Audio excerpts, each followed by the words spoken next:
guys, welcome back to my YouTube channel. Kembali lagi dengan aku Ripka Pauline. Dan di video kali ini aku akan membahas sistem kerja dan juga sistem gaji di Amerika. Nah, sebelum aku bahas, sorry banget video ini tidak ada bermaksud untuk pamer atau ria.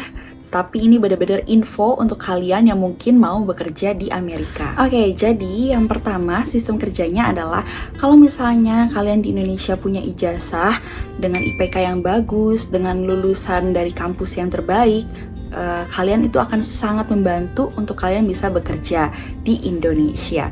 Tapi kalau di sini sangat berbeda.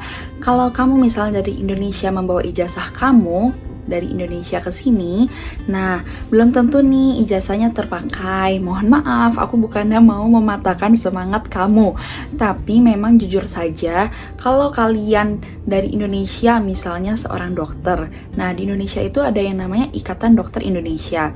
Nah tapi kalau di sini, kalau kalian mau jadi dokter, kalian harus mengambil kursus ulang atau minimal sekolah lagi di sini supaya kamu punya ijazah yang dari Amerika dan kamu bisa melamar di rumah sakit di Amerika. Ibaratnya nih, kalau bahasa kasarnya, kalau kalian sudah siap ke Amerika, berarti kalian harus siap memulai semuanya dari nol. Wow. Gitu. Selanjutnya, kerja di sini tuh ada yang namanya part-time dan full-time. Kalau part-time, kalian bisa sehari minimal 4 jam, atau seminggu hanya 3 hari, dan selama satu harinya misalnya cuma 3 jam, atau 5 jam. Kalian bisa fleksibel, dan banyak kan part-time itu diambil oleh anak-anak kuliahan, anak-anak yang sedang menjadi mahasiswa-mahasiswi, untuk mereka dapetin uang juga sambil berkuliah. Nah, kalau full time di sini, full time itu wajib yang namanya sehari 8 jam. Itu udah pasti wajib 8 jam. Nah, tapi kalau full time ada banyak benefitnya. Ada dapat insurance kesehatan, ada dapat yang namanya PTO, paid time off. Nah, itu akan dibayarkan kalau misalnya kayak aku pengen libur nih hari Senin. Misalnya hari Senin aku harusnya kerja, tapi aku pengen libur. Aku pengen ngajuin paid time off. Nah, itu aku akan dapetin benefit itu dari perusahaan. Jadi aku bisa libur leha-leha di rumah, tapi aku bisa dapetin gaji, gitu. Tapi tidak semudah itu ya, karena itu pun tergantung dari syarat perusahaan. Misalnya aku pengen mengajukan PTO yang tadi, aku harus minimal kerja 1 tahun di perusahaan tersebut. Intinya setiap perusahaan itu punya syarat yang berbeda, dan masing-masing itu punya batas waktunya. Dengan kamu mau dapat benefit sebanyak itu, kamu harus minimal bekerja 1 tahun kah atau 2 tahun kah, seperti itu.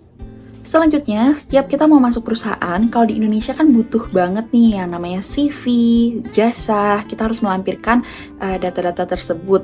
Nah, kalau di sini, kita ini juga butuh yang namanya Social Security Number.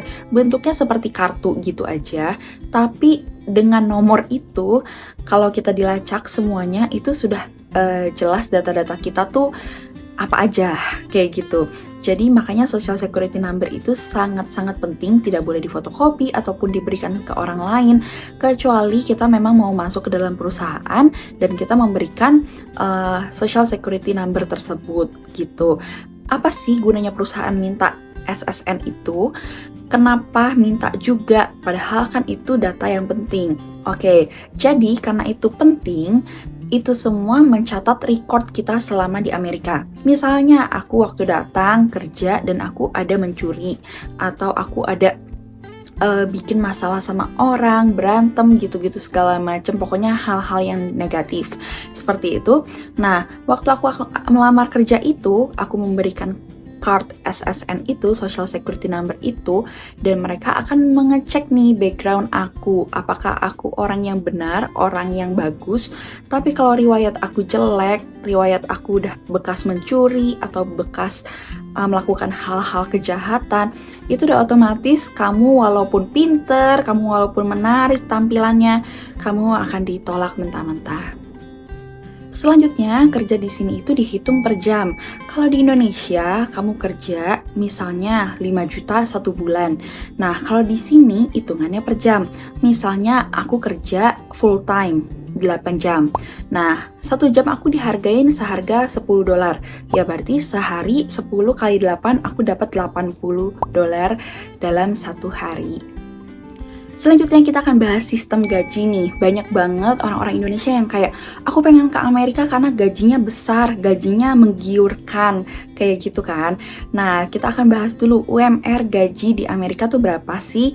Nah, aku sendiri sekarang tinggal di California. California itu surganya para turis, jadi banyak banget wisatawan yang datang ke sini karena California tuh terkenal dengan indahnya, dengan yang sama seperti game GTA kalau kalian main game ya kan. Nah, dan setelah aku research nih di 2023 ini California itu UMR-nya 15 dolar setengah. Itu setara dengan 231.500 rupiah dalam 1 jamnya. Wow. Nah, yang kedua, sistem gajian di sini itu kalau kalian yang di Indonesia yang ngeluh kayak aduh lemburan terus nih, aduh pulangnya malam terus karena harus kerja, ada tambahan gitu-gitu segala macem. Kalau kalian di sini kalian akan bahagia dengan yang namanya lemburan, karena semakin malam kalian pulang atau kalian kerja semakin lama, itu kalian akan dapat yang namanya overtime. Misalnya kayak tadi aku misalnya kerja 1 jam 15 dolar ya misalnya, tapi karena overtime itu akan dikalikan 1,5. Jadi dari 15 dolar sejam, tapi kalau sudah overtime lebih dari 8 jam itu aku 1 jamnya bisa dapat 22 dolar. Itu sangat-sangat menggiurkan sekali kan. Jadi kalau kalian di Indonesia suka kayak mengeluh aduh ini lemburan terus, tapi kalau di sini kalian pasti akan bahagia dengan yang namanya lemburan. Nah, yang ketiga, di sini yang bikin happy lagi, kalau di Indonesia tuh kita kayak nungguin gajian sebulan sekali lama banget ya kan. Makanya kalau di Indonesia tuh ada yang namanya menu awal bulan dan menu akhir bulan. Nah, tapi kalau di sini tuh enaknya apa? Gajinya adalah 2 minggu sekali. Jadi kita nggak perlu tuh yang namanya nunggu-nunggu gajian sampai 1 bulan, kelamaan, kayak gitu.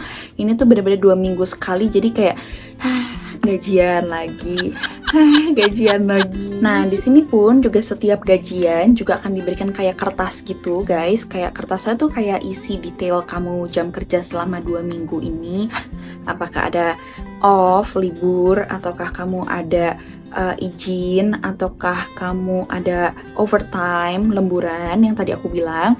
Nah, itu semua akan detail di kertas itu, dan kamu akan dapetin kertas itu selama 2 minggu sekali dibarengi dengan gajiannya kamu. Dan gajian kita pun juga sudah dipotong dengan pajak. Makanya di kertas yang tadi aku bilang itu udah detail beserta dengan potongan pajak kamu. Tapi semakin besar penghasilan kamu, pajaknya juga semakin besar. Jangan salah loh ya. Selanjutnya, biasa tuh orang-orang kalau kerja di sini paling seneng sebenarnya kerja di restoran atau kafe-kafe. Kalau restoran atau kafe sih sebenarnya memang aku akuin capeknya tuh lebih-lebih capek banget ya. Karena kayak waktu orang-orang pada libur, orang-orang pada off, kamu otomatis harus kerja. Karena kan otomatis yang namanya Sabtu Minggu itu lagi rame-ramenya restoran, rame-ramenya orang jalan-jalan. Sama aja lah kayak di Indonesia gitu kan. Tiap Sabtu Minggu kita libur, kita jalan-jalan. Nah, tapi di balik capeknya orang-orang yang kerja di restoran, orang-orang yang kerja di kafe, itu mereka yang bisa dibilang dapat uang tuh lebih banyak. Kenapa? Karena mereka tuh biasanya akan mendapatkan tip-tip dari orang yang memberikan tip, konsumen-konsumen gitu. Misalnya kayak kita bawain makanan, kita serve dia dengan baik, mereka akan kasih kita tip. Dan orang-orang di sini pun juga termasuk yang berani untuk memberikan tip, seperti itu. Tapi itu pun tergantung dari perusahaannya.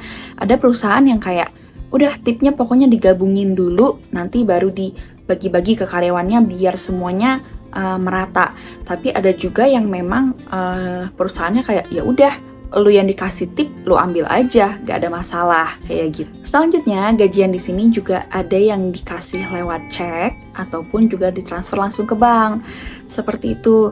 Jadi ya kalau ini mah masih sama aja lah ya kayak di Indonesia, ada yang ditransfer atau ada yang cash, seperti itu. Oke guys, gitu aja info yang aku tahu nih tentang sistem kerja dan sistem gaji di Amerika. Semoga info ini bermanfaat untuk kalian yang mungkin mau kesini. Tapi kalau nggak juga pun aku mendoakan kalian supaya walaupun kalian di Indonesia, kalian usahanya atau pekerjaannya dilancarin semuanya.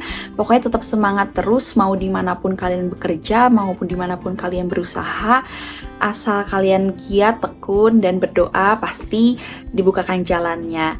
Kalau gitu, terima kasih sudah nonton video aku. Jangan lupa komen dan like, juga subscribe video aku dan share ke teman-teman kalian semua.